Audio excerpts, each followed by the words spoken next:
How's it going, everyone? Session here. Welcome to Final Fantasy XIV. We're doing ourselves kind of an E12 theory guide or theory thought process, if you will, for Athena, which is the final boss fight of the third tier patch 6.4, the Dark Throne.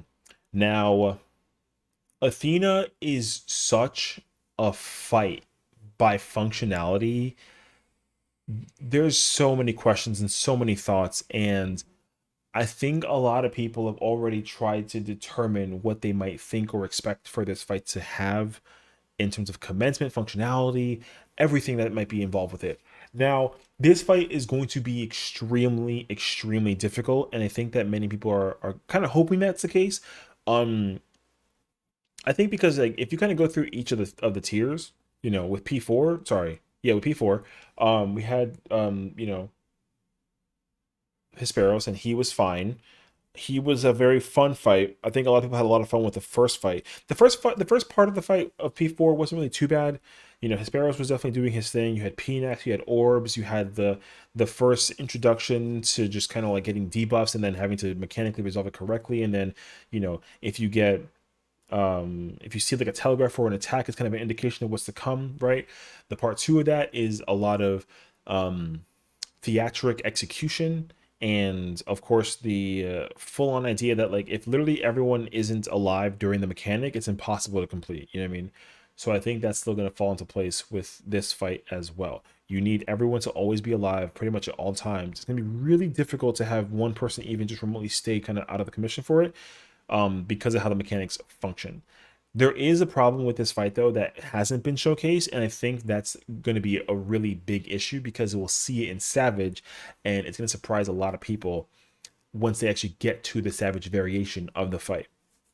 Now, with Hephaestus, which is P8, that fight was drama filled, right? Part one was incredibly difficult for a fight, extremely brutal, daunting. You had to bring your A game. It was extremely difficult all the way through from start to finish. Even afterwards, people were having a hard time doing P8, even when the item level was like 620, right? The minimum to get into the fight was 610. People still struggled to do that fight for months, and even going into like item level like 620 and 625 and all that kind of stuff, because I think people got too comfortable doing P8 with high item level, where like certain attacks require mitigation, but of course with your higher item level, mitigation wasn't really too much of a huge requirement. Now with P12, I expect the same thing to follow suit. I expect P12 to be very, very challenging because of the simple fact alone that damage is going to be crazy powerful in this case scenario. Now, of course, we have ourselves a bop. Song is phenomenal. It's amazing. I absolutely loved it. Now, fighting Athena, checking the whole thing out, we definitely get a lot of things to come into place for this. On the soul, AoE gonna hurt really hard. There could be a bleed tied to it. Probably not. I don't think so though, but we'll see. Next we have Trinity of Souls. Now this is the first mechanic already that immediately is heavily it's heavily pushed down to the lowest threshold possible of how this function can go for the mechanic. Trinity of Souls, wings start glowing in different order, different colors. Boom, you have your three colors, right? You have green, you have pink, and you have red.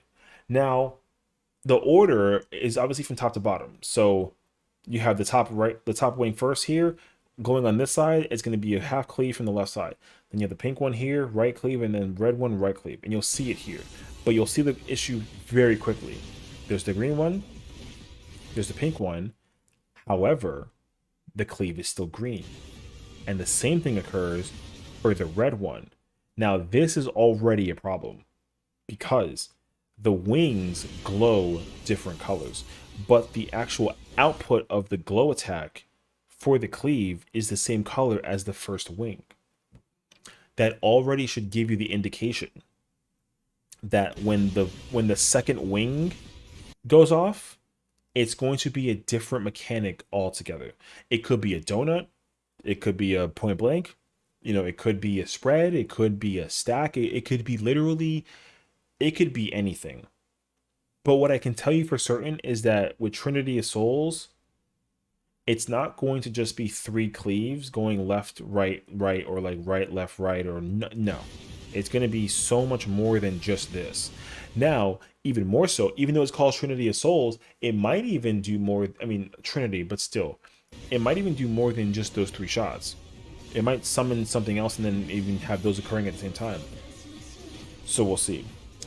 Parademia is going to be, they summon these orbs. There's only 4. Now there's 2 and 2. There's going to be more than 4, and there might even be more colors. So we'll see about that. Now the yellow ones will basically put kind of tethers on people, and they'll shoot them with a laser that's unavoidable. So you can't hit other people with those, which makes sense. The red ones form the line AoE that you see there, that they're not going to be telegraphed. There's not going to be a telegraph for those, and it makes total sense why they wouldn't do that. You got to actually use your eyes to visually see where they are. And they obviously have 2 like columns that are safe. There might even just be 1 square. I can totally see that being a thing. Or even more so with the placement of where the angels go and who has how many of whatever. There might be 1 safe spot, 2 safe spots, or 4. But you know, I can see them essentially doing 3 angels and then 1, or sorry, 3 reds and 1 yellow, so that 3 columns are covered, and then 1 person has it, and they gotta shoot it away from the whole party, so that 1 person, you know, the whole party's safe. I can see them doing, 3 yellows and 3 reds, so that 3 columns are covered guaranteed. But then there's 3 people that have to get shot, so they gotta organize themselves based on, lining it. So like, if an angel was over here, but on the outside and over here, that, and then those are 3 yellows, right? So they cover these 3, which means they gotta be shot going from west to east.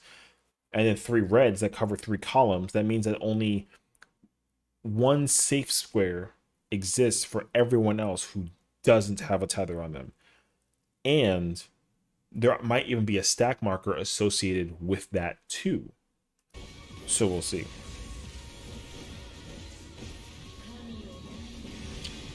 And because the boss is using Trinity of Souls again, there might even be a moment of that as well. There might be, 2 reds that go on the outside or the inside, and then Trinity Souls is placed where you kind of force the positioning. Like, the boss's positioning might be super critical to where you go to resolve mechanics in terms of execution. I can totally see that being a thing. Like, even during the lasers for Parademia, or even after, or anything of the nature, is completely unsure. But I do expect it to be very, very critical. On the Soul Commences, of course, another AoE. Boom. It just hurts. Glaucopus is a tank buster line attack. This one is going to shoot. Now, because it's this laser, okay, because it's a laser attack, it looks exactly like the Flame Viper attack from Hephaestus in PA. So chances are there might be 2 of those. Additionally, her wings are not glowing during this tank buster. Now, they can do this in several ways. They can either have wings glow during the tank buster, which is an indication of what's to happen after the fact, right? There might be a tank buster into a stack, might be a tank buster into spreads, it might be a double tank buster, it might, who knows. They most likely, to keep it simple, they might just do 2 tank busters, right? It's gonna shoot me, then it's gonna shoot my teammate, and then most likely I can't invuln it. It probably won't allow me to, so I have to share it by shirking everything, or I just have to deal with it, and then there's another mechanic that follows suit with it. There's no debuff that comes with this mechanic, but the same thing happened in P8. That's why the mystery behind what it'll do is up for grabs. So I think we kind of covered the bases and what it could be in any case scenario. Super Chain Theory is the next attack, and I think this is the one that's really the most craziest thing that I've seen for the tier as far as it goes. There's 4 orbs. There's 3 that are like circled and 1 that's a donut. Now, the color of it obviously is an indication to what's going on as well, which is cool. They all start moving at the same time though. So the problem that I have is this mechanic seems too simple in terms of what it does and what it doesn't do. I do think so. Because again, there's a green orb and a blue donut.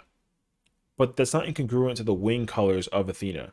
So I don't want to assume that there might be more or less about what's going on, because I don't know. There might be more orbs, but if you look at the actual green activation orbs, the circles are small. They don't even cover the entire platform, right?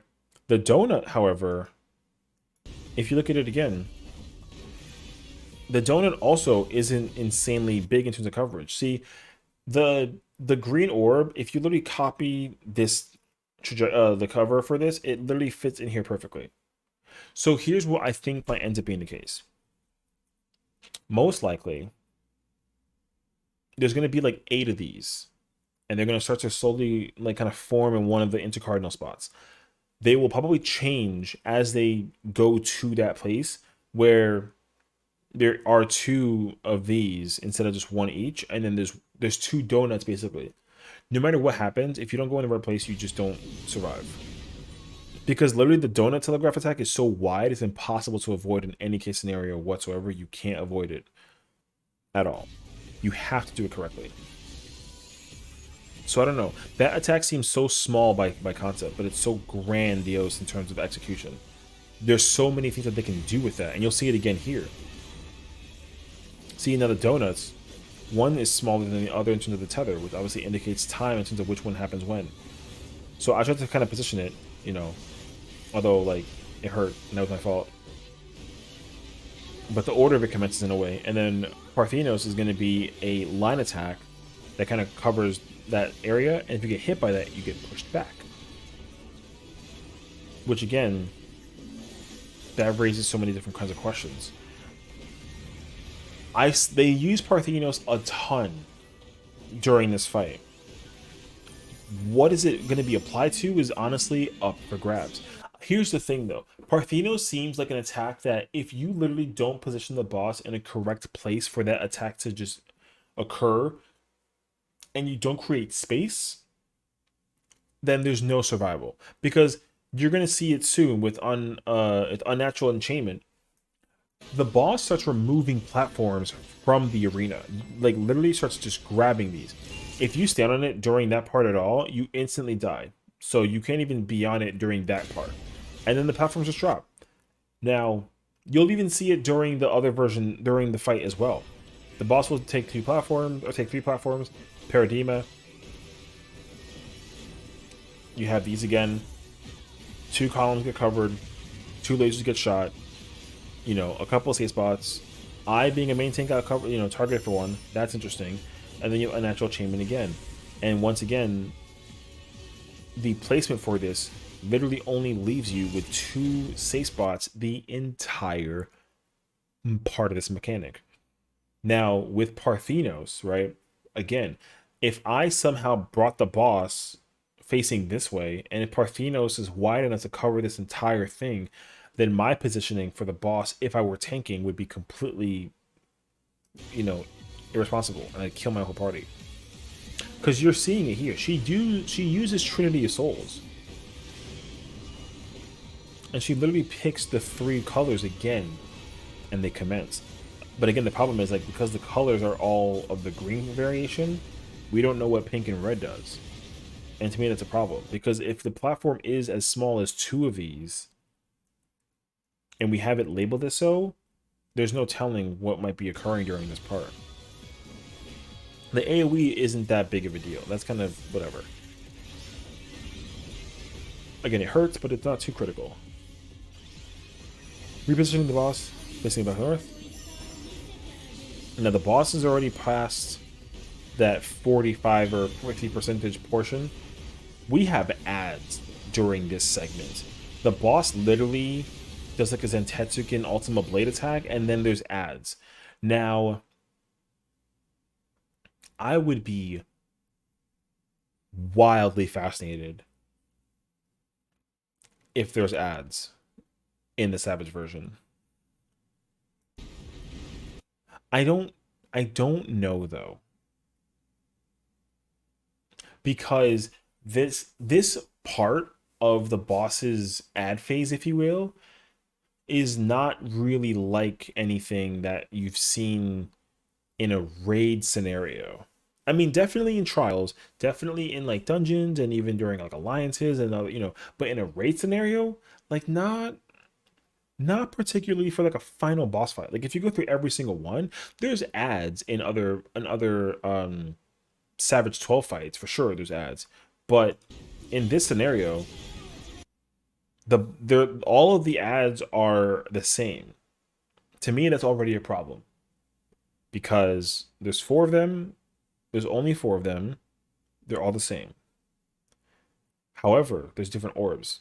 Different orbs have different functionalities in terms of the paradigm attack. So I wouldn't put it past them to put different ads on here where, like, some hit harder and therefore need to be tanked. Some are relatively squishy, but they have like an attack that kind of does like a different thing, and you have to kind of position it in a way. So like if you tank it, you probably don't want to tank it, or maybe you do. It's kind of up in the air. Problem though is that it doesn't really matter because they end up just doing stuff during that. Athena's in the background, literally holding up two swords in her hands, charging up attacks. Literally, two mobs use Ray of Light. She uses Palladian, and she literally swings at somebody and then does an attack, and she's gone. And then she starts doing it again. Clear Cut is like a small 270 cleave attack that hits, and at the same time, somebody else is getting hit with that, that point blank AoE. There's another one. She does another Palladian, right? The pink attacks are her. Is Athena using the circle attack on you? So most likely with that, you have to take the pinks out, keep the ads in the middle, and then you probably have to resolve the mechanic solely in the center. Because the order and sequence of how this is all commencing seems very chaotic and very stressful, and it totally is visually looking at it. Because you see Athena kind of pop in and out. See, but the problem though is that not only does she pop in and out, she's also dashing. If you actually take a look very slowly, there's a green line right here of her going to the target. So what would be nuts is if you had to actually control where the pinks go to make the inside or even the outside safe. Because you see, she cleaves right there, right? She cleaves literally right here. Then she dashes from over here there. Now, if she was over here, see, so you're actually seeing where she kind of disappears and comes and goes with the attacks that introduce that little tether, the little point back attack. So where she goes and where she's actually at actually makes it matters. It matters where she's dashing, who she's dashing at, in what order and in what sequence, and all that comes into fruition together in full term. So it actually matters how you resolve it. So that phase might actually be what it is, regardless of what the name of the ads are or not. It might just be one big ad. It could be four smalls. No idea. Then she literally cuts the platform in half. Now here's the other thing that's happening that's not happening. She's using Theos's Ultima, which is like the ultimate attack, right? It's gonna hurt everyone. It's gonna hit like crazy. You got to mitigate this like like a ton. The ads are there helping channel the power of the Ultima, but the platform is split into these two quadrants, or two segments, if you will. The question though is why? Why did she choose to break it up into two halves like that? See, so what that's going to give me the indication for is before she does the ultimate slash and cross through the middle, you have to be split up into light parties and do it north and south for LP1 versus LP2. You have to. And it has to be appropriately done so that in this open form, you can survive the Ultima. But the problem though is that the platform comes back and everything is quote unquote normal. That's not going to happen in the Savage version. It's not. Because there's going to be another mechanic that commences during that part that does something with those two platforms being split into the two segments that they are. But after this, she literally comes back to just attacking you like this. And then again, to a degree, she kind of rinses and repeats a couple of mechanics, but there are some small changes. We are definitely going to see the two segment thing happen, and then the boss will use Ultima again and then bring the platform back. That makes sense. But then she's doing this. and this is occurring. This is a order of operations thing.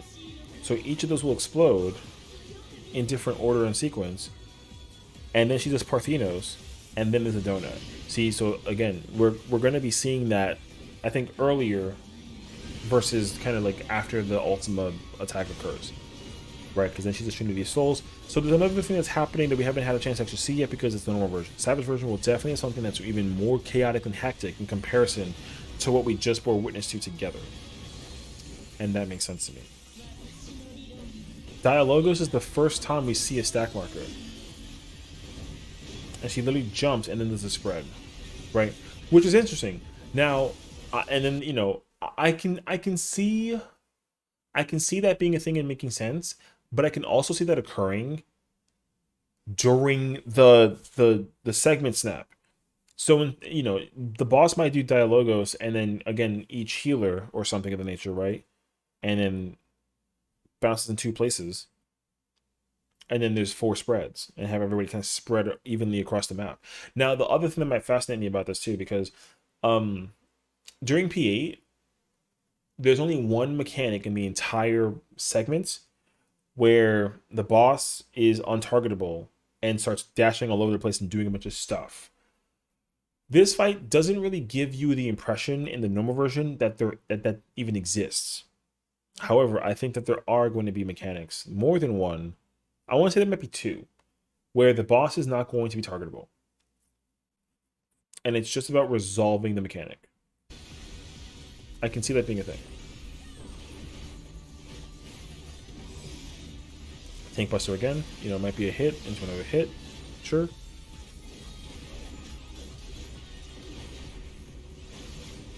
We get Paradigm again. This is the 4 orbs.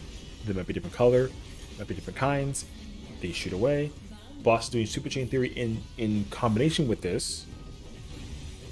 And the orbs literally just moved after the Super Chain occurs. Right? Now, you see that it's, you know, the combination of the orbs going off, the light attacks, there's a cleave laser. I'm about to shoot somebody and hurt them. I'm so sorry in advance. Then boom, natural enchainment occurs. Oh, that's the other thing I just realized. I completely forgot about it. During this part, you get Enchained Soul, which means you can't jump. There's no jumping. There's literally no jumping at all during the mechanic.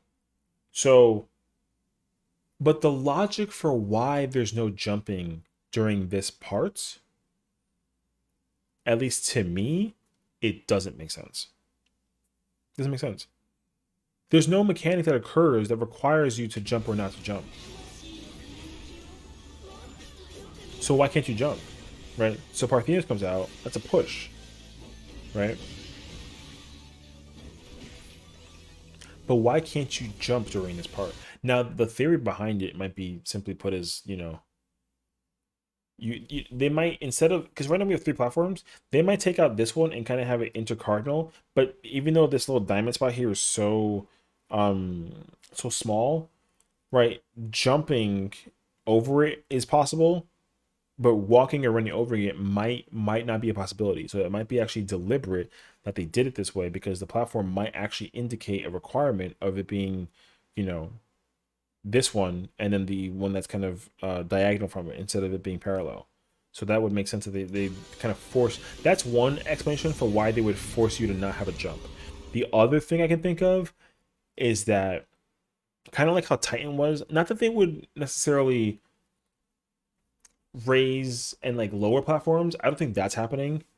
But I do believe that it might actually happen with something that relates to the second part, because that's the biggest mystery.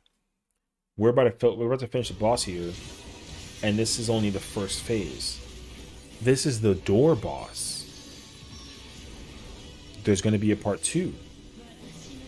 We're going to watch a moment where the boss gets defeated, and then there's a cutscene, and then the boss transforms into something even more crazy, and then all of a sudden, right? So that ends up being the reason why this fight is going to be of like some crazy concern to me in a way, because if you think about the combination of the fights between 4 and 8 with this one, in 4, the mechanics used in 4 do not get used in 8 at all. The mechanics in 8 for part 1 don't get used at all in part 2. So they don't actually reuse mechanics between each of the fights. So you can expect the same thing to come into place with 12. 12 mechanics are occurring as they are, but the part 2 version for phase 4 was a bunch of towers, and people got, if you weren't there, then they exploded and they gave a magic one up and you couldn't get hit, and then they all kind of chain reaction exploded and people just died. In P8, people got debuffs. People got debuffs, and then there was also purples. So like if you literally failed the mechanic in any way, shape, and form, it blew up for 10 million damage because it was forcibly a requirement to be resolved by the person that was, given the debuff and had to forcibly do the execution for the mechanics. Now, I don't know what to expect with P8, or sorry, with P12 phase 2. I have no idea. Because again, same thing occurs with the fight overall, where in P4, the platform changed from a giant square to like a circle. For P8, it went from a square to a bigger square. And then from P12, we kind of have ourselves like a square, but they're kind of broken into 8 different pieces. It might just be a bigger square, and there might also be 8 pieces or just one big piece. Maybe there's no, a removal of the mechanic of the platforms. Now in P8, there's a lot of debuffs that you get that kind of require stuff involving, petrification and the ads, and avoiding getting hit with an attack more than once. And then this fight, there's no real like debuffs. A lot of mechanics are coming from the boss and they're just doing stuff, but there's a lot of room for getting hits. But that also allows you to essentially create a lot of space. So I do think that to a degree, it's going to be a lot of that as well, where the boss will do stuff and then it's going to forcibly require, the angels to have like super chain theory might be a mechanic where you got to do a bunch of stuff with the angels, and also with the tethers with the donuts and the circles, and all that might come into place. Phase 2 version might be very similar to phase 8, or sorry, with P8 for this fight, where it's going to be a large super giant version of herself, right? Because again, the whole concept of her is to basically attain godhood. She's trying to become the most godlike version of herself she could possibly be, and we don't see that in this version, obviously, because she doesn't attain it. Now, I don't believe that in the storyline version, don't actually know. Because for both P8 and P4, they're both experiments that basically kind of try to transcend beyond more than what they do. They were test subjects in Athena's creation of trying to create godhood, right? And it kind of worked to a degree until you kill the boss and then it's whatever. Now in this version, there's no reason why Athena wouldn't also attain godhood in a form. So for her to be able to become a giant version of herself makes total sense. So that's what my guess is going to be. I'm going to firmly say that I'm going to guess that, similar to P8, she's going to kind of grow gigantic and then basically be like a boss that you fight, and she just hits you with all the stuff. I expect that to be the case scenario. However, instead of being demonic like Hephaestus looked like, she might be angelic, because that's kind of the thing I'm getting from this in differentiation, is that Hephaestus was very demonic, very evil, very very malicious in intent. Obviously, Athena is also as malicious, but she's doing it with like a sense of grace, if you will. Like she thinks that her heavenly persona is like that which should obtain, because again, you're like ascending in her realm kind of vibe. So I feel like that's what's going to end up happening. She's going to try and turn into some kind of god weapon. Now if she literally turns into an angel ultimate weapon, that would be so wild. Like if she just turns into ultimate weapon, that'd be kind of ridiculous, because again, you got to remember, like, she gets sealed again, spoiler for Storywork, but the Heart of Sabik, she gets sealed in the Heart of Sabik, which is literally the ultimate weapon's like core, right? It's the aura site of unfathomable power, all that kind of stuff too that kind of comes to place with it. Um, I don't know really what you can expect from her transformation, but it has got to do something with the heart, or it's got to do because she literally uses her version of an Ultima during the entire thing. You know, she's all about Ultima, Ultima, this and that. So it makes sense that she might actually turn into some type of a weaponized thing. So like, if she looks like the boss from Uwu, then like, I mean, again, like I wouldn't, I wouldn't really put it past her. They're not gonna do that though, right? But you never know. So I don't know. All in all, though, I think that people had a really challenging time with P4. People had an excruciatingly tough challenge, even harder than P4 with P8. P8 was insanely difficult for a lot of players.